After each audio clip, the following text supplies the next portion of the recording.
नमस्कार मंडळी, आज मी गेले होते मंदिरामध्ये आणि ही आता तयारी कशासाठी केली हे मी तुम्हाला सांगते. तर आज नाणीजधामवरून धामयात्री आज जे चालत गेले होते पायी दिंडीसाठी, पालखीसोबत जे चालत गेले होते, त्यांचा 20-21 दिवसांचा प्रवास होता आणि परत गुरुमाऊलींच्या पादुका घेऊन नाणीजधामवरून ते आजच्या दिवशी परत आलेले आहेत.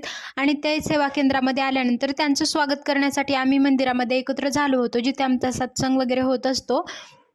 प्रत्येक रविवारी आमचा संत संघ असतो, तर त्यामध्ये इथे संध्याकाळच्या वेळी 3 वाजल्यापासून ही तयारी सुरू वगैरे केली होती. आणि ते आले होते 5-6 वाजता आणि इथे बघा तयारी त्यांचं स्वागत करण्यासाठी जल्लोषात. कारण गुरुमाऊलींचा जन्मोत्सवाचा कार्यक्रम जे धामयात्री पायी चालत त्यांनी नाणीजधामपर्यंत पायी वारी केली, त्यांचं तर स्वागत झालंच पाहिजे. कारण धामयात्री हे खूप त्यांची मोठी अशी सेवा आहे आणि त्यांचं स्वागत आपण करण्यासाठी हे सगळेजण जमा झाले होते. मग खूप चांगल्या जल्लोषामध्ये त्यांचं स्वागत झालं. सगळ्यांचे म्हणजे त्यांच्यासाठी आरतीची ताट वगैरे तयार करून ठेवले होते. आणि बघा इथे पायी पालखीसुद्धा म्हणजे पायी जे फुलांची पायघडी वगैरे अशा प्रकारे तयार करण्यात आली होती. आणि मग ते इथे बघा इथे सगळ्यांनी असे त्यांची ओवाळणी करण्यासाठी आणि त्यांनी दिवाळीसुद्धा न म्हणता गुरुमाऊलींचा जो जन्मोत्सव होता तो साजरा करण्यासाठी आणि त्याच्या आधीपासून 20 दिवस ते चालत पायी वारीसाठी गेले होते. आणि म्हणून आम्ही सगळेजण त्यांचं स्वागत, एवढी छान सेवा त्यांच्याकडून गुरुमाऊलींनी करून घेतली, जगद्गुरुश्रींनी.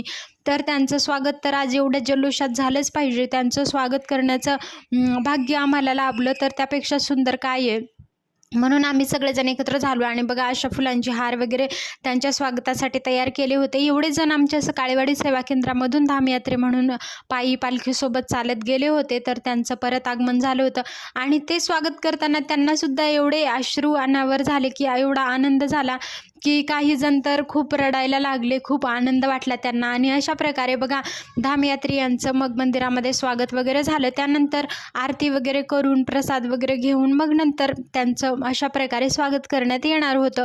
तर खूप छान प्रकारे त्यांच्या स्वागताची आम्ही काही तयारी केली होती आणि ते स्वागत छान प्रकारे पार पडलं. आणि मग नंतर त्यांनी वगैरे जगद्गुरुश्रींचे आशीर्वाद वगैरे घेतले. आणि हे जे धामयात्री गेले होते तर गुरुमाऊली नरेंद्र स्वामी जय जय योगी या नाणी जवासी नाथ म्हणता तूच योगी राया या धूनवरती त्यांनी 21 दिवसाचा प्रवास केला. आणि जगद्गुरुश्रींच्या त्या दिव्य पालखीसोबत गुरूंच्या चरण पादुका होत्या त्यांसोबत जाण्याचं महत्भाग्य त्यांना, तिथपर्यंत जाण्याचं भाग्य त्यांना लाभलं. आणि त्यांचं स्वागत करण्यासाठी आम्ही सगळेजण इथे जमलो होतो. मग नंतर काही घोषामध्ये त्यांचं म्हणजे पूजन वगैरे सगळं झाल्यानंतर आरती वगैरे ओवाळून घेतली. मग नंतर इथे आरतीची तयारी त्यांनी त्यांचे